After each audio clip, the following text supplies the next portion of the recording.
ሻሎም ሻሎም ቅዱሳን እንደምን አደራችሁ። ዛሬ ደግሞ በዚህ ማለዳ እንድንገናኝ እድልን የሰጠን ሁኔታን ያመቻቸልን እግዚአብሔር ስለሆነ ስሙ የተባረከ ይሁን። እንግዲህ በማንኛውም ሁኔታ ውስጥ ሆናችሁ እየነዳችሁ ሊሆን ይችላል፣ ተኝታችሁ ሊሆን ይችላል፣ ስራ እየሰራችሁ ሊሆን ይችላል። ይሄን ድምጼን የምትሰሙት ግን ባላችሁበት ሁኔታ ሆናችሁ ይሄንን እድል የሰጣችሁ እግዚአብሔር ስለሆነ እግዚአብሔርን እንድታመሰግኑና እግዚአብሔርን እንድትባርኩ ፈልጋለሁ። ክብር ለኢየሱስ ይሁን። ዛሬ የምንጸልይበት የጸሎት ርዕስ በእግዚአብሔር ቃል መኖር እንድንችል እግዚአብሔር እንዲረዳን እንጸልይ በሚል ነው፣ ወይም እንጸልያለን በሚል ርዕስ ነው የምንጸልየው።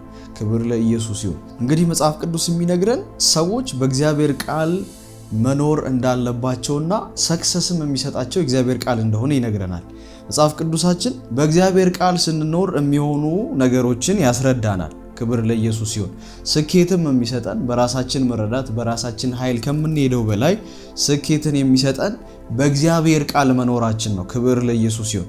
ሰው በእግዚአብሔር ቃል ስንኖር የሚሆንልን ነገር ምንድነው? አንደኛ ብላችሁ እንድትይዙ የምፈልገው የእግዚአብሔር ቃል ይለየናል ወይም ልዩነትን ያደርጋል። ምናልባት በማይመች ሁኔታ ውስጥ እየኖርን ካለን በማይመጥነን ስፍራ ላይ ከሆነ ያለነው የእግዚአብሔር ቃል መጥቶ ልዩነትን በህይወታችን ላይ ያደርጋል።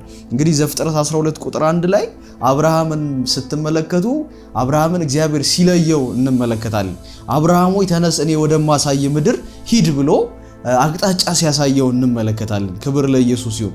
አብርሃም የሚባረክበት ስፍራ ያ ስለሆነ የነበረበት ሁኔታ የማይመጥነው እግዚአብሔር ካየለት እቅድ አንፃር የማይሆን ስፍራ ስለነበር መለየት ስለነበረበት ተለይ ወይም ልዩነትን በአብርሃም ህይወት ላይ ሲያደርግ እንመለከታለን። ሌላው ደግሞ የእግዚአብሔር ቃል በህይወታችን ሲመጣ ይመራናል፣ አቅጣጫን ያሳየናል። በዚህ ሂዱ በዚያ አትሂዱ ብሎ የእግዚአብሔር ቃል ምሪትን በህይወታችን ላይ ይሰጠናል ማለት ነው። ሌላው ለገዢነት ይቀባናል። ክብር ለኢየሱስ ይሁን። የእግዚአብሔር ቃል ለገዢነት ለአሸናፊነት እንድንቀባ ያደርገናል። ሌላው ደግሞ የመጨረሻው እንድትመለከቱልኝ የምፈልገው የህይወታችን ብርሃን ነው። የእግዚአብሔር ቃል ጨለማ ሊያሸንፈው የማይችል ማንኛውም ተግዳሮት ሊሸፍነው የማይችልን ነገር በህይወታችን ላይ ብርሃን ሆኖ በመገለጥ ያደርግልናል ማለት ነው። ስለዚህ የእግዚአብሔርን ቃል ሁል ጊዜ በህይወታችሁ ላይ ልታሰላስሉት ያስፈልጋል። ያው የእግዚአብሔር ቃል ከራሱ አንደበት የወጣ ስለሆነ ህይወታችንን ላይቀይር፣ አቅጣጫ ላያሳየን፣ ላይለየን፣ መልካም ነገር በህይወታችን ላይ ላያደርግ አይችልም ማለት ነው። ስለዚህ ቃሉ ከመጣ የሚሰራልን ነገር አለ ማለት ነው። ክብር ለኢየሱስ ይሁን። ስለዚህ ዛሬ የምንጸልየው የእግዚአብሔር ቃል ሁል ጊዜ በእግዚአብሔር ቃል መኖር እንድንችል እግዚአብሔር እንዲረዳን። መጽሐፍ ቅዱስ የሚናገረው ሰው በእንጀራ ብቻ እንደማይኖር ከእግዚአብሔር አፍ በሚወጣ ቃል ብቻ ሰው መኖር እንደሚችል መጽሐፍ ቅዱስ ይነግረናል። ክብር ለኢየሱስ ይሁን። ኢየሱስ ያድናል። ስለዚህ ቅዱሳን ጸልዩ፣ በቃልህ መኖር እንድችል እግዚአብሔር ሆይ እርዳኝ እያላችሁ ጸልዩ። በቃልህ መመራት እንድችል፣ በቃልህ መንቀሳቀስ እንድችል እግዚአብሔር ሆይ እንድትረዳኝ እፈልጋለሁ እያላችሁ ጸልዩ። ክብር ለኢየሱስ ይሁን። ቃልህ ለህይወቴ መብራት ነው። ቃልህ ለመንገዴ መብራት ነው። ቃልህ ለሚያስፈልገኝ ነገር ሁሉ ሙላት ነው እያላችሁ በዕለት ተዕለት ህይወታችሁ በእግዚአብሔር ቃል መኖር እንድትችሉ እግዚአብሔር እንዲረዳችሁ ጸልዩ። ክብር ለኢየሱስ ይሁን። ሃሌሉያ። ማላካቶሮ ሴፕሬዲቫኒያሎስ እግዚአብሔር ሆይ ጸልያለሁ። በዚህ ማለዳ አብረውኝ ለሚጸልዩ እህቶቼ፣ ወንድሞቼ፣ እናቶቼ፣ አባቶቼ በጌታ በኢየሱስ ክርስቶስ ከዚህ ቀን ጀምሮ በቃልህ መኖር እንዲጀምሩ እግዚአብሔር አምላክ ሆይ በቃልህ መመራት እንዲጀምሩ እግዚአብሔር ሆይ ቃልህ አልፎ ህይወታቸውን እንዲፈታ ለመንገዳቸው ብርሃን እንዲሆን እግዚአብሔር ሆይ ቃልህ እንዲመራቸው እግዚአብሔር ሆይ እንድታደርግ እኔ ጸልያለሁ። ለካሮሼ ፕሬዲቬኒሞስ ሴፕራዳ ካባላባሽ ጸልዩ ቅዱሳን።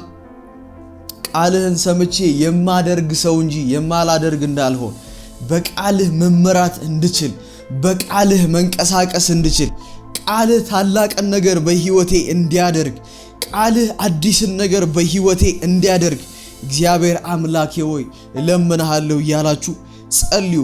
መጽሐፍ ቅዱስ የሚናገረው እንደዚህ ነው። በማቴዎስ ምዕራፍ 4 ቁጥር 4 ላይ ሰው ከእግዚአብሔር አፍ በሚወጣ ቃል ሁሉ እንጂ በእንጀራ ብቻ አይኖርም ብሎ መጽሐፍ ቅዱስ ይናገራል። ክብር ለኢየሱስ ይሁን። ስለዚህ ጌታ ሆይ በየቀኑ በመወስናቸው ውሳኔዎች፣ በማደርጋቸው ንግግሮች፣ በመንገዶቼ ሁሉ እግዚአብሔር አምላኬ ሆይ በቃልህ መኖር እንድችል እግዚአብሔር ሆይ በንግግሬ ቃልህ እንዲገለጥ በእንቅስቃሴ ቃልህ እንዲገለጥ እንድትረዳኝ እግዚአብሔር ሆይ እለምንሃለሁ እያላችሁ ጸልዩ። ሃሌሉያ። ምሳሌን በቃልህ ግራው እያላችሁ ጸልዩ። አካሄዴን በቃልህ ወጥ አድርገው እያላችሁ ጸልዩ። አስተሳሰቤን በቃልህ ቀድሰው እያላችሁ ጸልዩ። ሃሌሉያ። ሌካቶሮ ሴፕሬዴቫኒያሎስ የእግዚአብሔር ቃል በእርግጥ ወደ ህይወታችሁ ሲመጣ ታሪካችሁን ይቀይራል። በእግዚአብሔር ቃል መኖር ስትጀምሩ ስኬት ወደ ህይወታችሁ ይመጣል። በእግዚአብሔር ቃል መንቀሳቀስ ስትጀምሩ እግዚአብሔር ካሰበላችሁ መልካም ነገር ጋር መገናኘት ትጀምራላችሁ። ቅዱሳን ሃሌሉያ ሃሌሉያ ሃሌሉያ። ልቤ ለቃል ክፈተው እያላችሁ አስተሳሰቤ ለቃል ክፈተው እግዚአብሔር አምላኬ ሆይ ለምንሃለው እያላችሁ ጸልዩ። ሃሌሉያ። ክብር ለኢየሱስ ይሁን። ክብር ለመንፈስ ቅዱስ ይሁን። ሁሉ ጊዜ በጸሎት ስፍራችሁ ላይ ስትቆሙ እግዚአብሔር አምላኬ ሆይ የራሴን ፈቃድ የማደርግ ሳይሆን ያንተን ቃል የምፈጽም ያንተን ቃል የማደርግ ያንተን ሐሳብ የማስተናግድ ሰው እንድታደርገኝ እፈልጋለሁ። በቃል ውስጥ መኖር እፈልጋለሁ። በቃል ውስጥ መንቀሳቀስ እፈልጋለሁ። በቃል ውስጥ መሄድ እፈልጋለሁ ያላችሁ እንድትጸልዩ አበረታታችኋለሁ። ዛሬም በዚህ ጸሎት ስፍራችሁ ላይ የራሳችሁን ቃል የምታደርጉ ሳይሆን የራሳችሁን ፈቃድ ብቻ የምትፈጽሙ ሳትሆኑ የእግዚአብሔርን ቃል የምታደርጉ የእግዚአብሔርን ሐሳብ የምታደርጉ ሰዎች እንድትሆኑ እግዚአብሔር እንዲረዳችሁ እየለመናችሁ ጸልዩ። ሃሌሉያ። እግዚአብሔር ይረዳችኋል። እግዚአብሔር ያግዛችኋል። እግዚአብሔር መልካምን ነገር በሕይወታችሁ ያደርጋል። በእርግጥ ቃሉ ለመንገዳችሁ መብራት ስለሆነ ቃሉ ስኬትን ስለሚሰጥ ቃሉ ታላቅን ነገር ስለሚያደርግ ብርሃንን ስለሚያደርግላችሁ ነው ይሄንን ነገር ምነግራችሁ። ስለዚህ ቅዱሳን ጸልዩ። እግዚአብሔር መልካም ነገር በሕይወታችሁ ያደርጋል። ሃሌሉያ። ጌታ ሆይ በሉት። ዛሬ በፊትህ የምቆመው ቃልህን የምሰማ ብቻ ሳይሆን በቃልህ የምኖር ታማኝ ባሪያ እንዲሆን ጸጋህን እንድታበዛልኝ ነው በፊትህ የቆምኩት እያላችሁ ጸልዩ። ሃሌሉያ። እየደጋገማችሁ ጸልዩ። ዛሬ በፊትህ ስንበረከክ እግዚአብሔር አምላኬ ሆይ ቃልህን ሰምቼ የማላደርግ ሳይሆን ቃልህን ሰምቼ የምተገብር ሰው እንድታደርገኝ እፈልጋለሁ እያላችሁ ጸልዩ። ጸልዩ ቅዱሳን። ለእግዚአብሔር ቃል ልቤን ክፈትልኝ እያላችሁ ከይስሙላ እንደዚህ ከማይመጥን ህይወት ጠብቀኝ፣ ቃልህን መኖር እንድችል ቃልህን የምተገብር ሰው እንድታደርገኝ በቃልህ የምኖር ሰው እንድታደርገኝ እግዚአብሔር ሆይ እፈልጋለሁ እያላችሁ ጸልዩ። በዕለት ተዕለት ጉዞዬ በቃልህ መኖር እፈልጋለሁ። ቃልህን የማደርግ ሰው መሆን እፈልጋለሁ። ቃልህን የምፈጽም ሰው እንደሆን እፈልጋለሁ። ቃልህን ሰምቼ የማላደርግ ሳይሆን እግዚአብሔር ሆይ ቃልህን ሰምቼ በቃልህ ውስጥ መኖር የምችል ሰው እንደሆን እንድታደርገኝ እግዚአብሔር አምላኬ ሆይ እጸልያለሁ እያላችሁ ጸልዩ ቅዱሳን። ሃሌሉያ ሃሌሉያ ሃሌሉያ። ሌኮሮሴ ብራዳቫኒያሎስ የእግዚአብሔር መንፈስ የእግዚአብሔር ኃይል የእግዚአብሔር ህልውና አሁን በዚህ ሰዓት እየጸለዩ ባሉ ቅዱሳን ላይ እህቶቼ ወንድሞቼ ላይ እግዚአብሔር ሆይ የሚረዳ ያንተ ጸጋ እንዲመጣ የሚያግዝ ያንተ ጸጋ እንዲመጣ ቃልህን ሰምተው የሚያደርጉ ሰዎች እንድታደርጋቸው ቃልህን ሰምተው የሚተገብሩ ሰዎች እንድታደርጋቸው እግዚአብሔር አምላኬ ሆይ እኔ ጸልያለሁ። ታላቅነትን በሕይወታቸው ላይ እንድታደርግ እኔ ጸልያለሁ። መልካምነትን በሕይወታቸው ላይ እንድታደርግ እኔ ጸልያለሁ። እግዚአብሔር አምላኬ ሆይ ቃልህ ወደ ሕይወታቸው መጥቶ 50 100 ፍሬን እንዲያፈራ ቃልህ በሕይወታቸው ላይ መጥቶ መከናወንን እንዲያደርግላቸው ቃልህ በሕይወታቸው ላይ መጥቶ እግዚአብሔር ሆይ ወደምታሳያቸው ስፍራ እንዲያስወጣቸው ወዳየላቸው ስፍራ እንዲያወጣቸው እግዚአብሔር አምላኬ ሆይ በቃልህ ውስጥ ያለው ሕይወት በቃልህ ውስጥ ያለው እውነት እንዲገለጥላቸው እግዚአብሔር አምላኬ ሆይ እኔ ጸልያለሁ። ቃልህ ታላቅን ነገር ማድረግ ይችላል። ቃልህ ያለቀን ነገር መቀጠል ይችላል። ቃልህ የሞተን ነገር ማስነሳት ይችላል። እግዚአብሔር አምላኬ ሆይ በጌታ በኢየሱስ ክርስቶስ ስም ሕያው የሆነው የሚሰራው ያንተ ቃል በሕይወታቸው ላይ ታላቅን ነገር እንዲያደርግ አዲስን ነገር እንዲያደርግ እግዚአብሔር አምላኬ ሆይ የታመሙ ካሉ ሕይወታቸውን እንዲፈውስ እግዚአብሔር ሆይ ያዘኑ ካሉ ቃል ካሉበት ነገር እንዲያወጣቸው እግዚአብሔር ሆይ የታመሙ ካሉ እንዲፈውሳቸው ነው ጸልያለሁ። ሌክሮዶስ ከበሬዴ ሌቦሲ ፕራዳ ካባያ የእግዚአብሔር ቃል ታላቅን ነገር ማድረግ ይችላል። ያንተ ቃል እግዚአብሔር ሆይ አዲስን ነገር ማድረግ ይችላል። ለደረቀው ነገራቸው፣ ላለቀው ነገራቸው፣ ለሞተባቸው ነገር እግዚአብሔር ሆይ ዛሬ በቃል መነሳት እንዲሆንላቸው ነው ጸልያለሁ። እግዚአብሔር አምላኬ ሆይ ከተቀመጡበት ነገር እንድታነሳቸው፣ ካዘኑበት ነገር እንድታነሳቸው፣ ከወደቁበት ነገር እግዚአብሔር ሆይ ቃልህ ዛሬ መጥቶ መነሳትን እንዲያደርግላቸው እግዚአብሔር ሆይ ጸልያለሁ።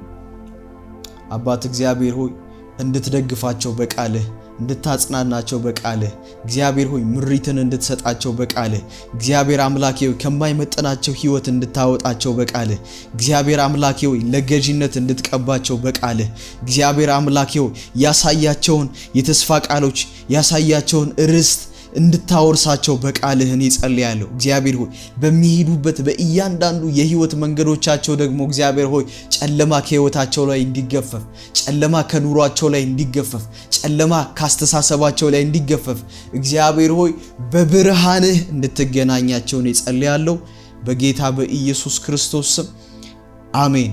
ሃሌሉያ። ክብር ለኢየሱስ ይሁን ቅዱሳን። ስለዚህ ዛሬ እየጸለይን ያለነው በእግዚአብሔር ቃል መኖር እንድንችል የእግዚአብሔር ቃል ለህይወታችን መሪ ስለሆነ የእግዚአብሔር ቃል ለህይወታችን መብራት ስለሆነ የእግዚአብሔር ቃል ስለሚለየን ከማይመጠን ቦታ ስለሚያወጣን መልካምን ነገር በህይወታችን ላይ ማድረግ ስለሚችል ነው ዛሬ የምንጸልየው። ስለዚህ ከዚህ በኋላ ባሉ ቀናቶች ላይም የእግዚአብሔር ቃል ለህይወታችሁ መብራት እንዲሆን የእግዚአብሔር ቃል ለህይወታችሁ ስኬትን እንዲሰጥ የእግዚአብሔር ቃል ለህይወታችሁ አልፎ መከናወንን እንዲያደርግ እየጸለያችሁ ቆዩ። እግዚአብሔር በህይወታችሁ ላይ መልካምን ነገር ያደርጋል። ለዚህ ቻናል አዲስ የሆናችሁ ሰዎች ካላችሁ ይህንን ቻናል ሰብስክራይብ ያደረጋችሁ ላይክ ያደረጋችሁ በኮሜንት መስጫው ላይ ደግሞ እንድንጸልይላችሁ የምትፈልጉት የጸሎት ርዕስ ካለ እዛ ላይ አስቀምጡልን። አሜን እያላችሁ ደግሞ ይህን ጸሎት አብራችሁ ጸልዩ። ክብር ለጌታ ይሁን። ዛሬ ቀናችሁ በጌታ በኢየሱስ ክርስቶስ ስም የተባረከ ይሁን። እንግዲህ ዛሬ የምታሰላስሉት የመጽሐፍ ቅዱስ ክፍል ማቴዎስ ወንጌል ምዕራፍ 4 ቁጥር 4 ላይ እንደዚህ የሚል ቃል አለ። ሰው ከእግዚአብሔር አፍ በሚወጣ ቃል ሁሉ እንጂ በእንጀራ ብቻ አይኖርም ተብሎ ስለተጻፈ ሰው በእንጀራ ብቻ መኖር አይችልም። የእግዚአብሔር ቃል ያስፈልገዋል ለስኬት፣ ለእያንዳንዱ አሁን ለጸለይንባቸው ለእያንዳንዱ ነገሮች የእግዚአብሔር ቃል ነው የሚያስፈልገው። ስለዚህ በህይወታችሁ ላይ መብልን ብቻ ፎከስ ሳታደርጉ የእግዚአብሔር ቃልም ደግሞ እንደሚያስፈልጋችሁ አስባችሁ ልትኖሩ ልትንቀሳቀሱ ያስፈልጋል። ከዚህ በኋላ ባሉ ቀናቶች ላይ ሁሉ ጊዜ በቃል መኖር እንድችል ጌታው እርዳኝ እያላችሁ ልትጸልዩ ያስፈልጋል። በጌታ በኢየሱስ ስም መከናወን ይሁንላችሁ። ብሩካን ናችሁ።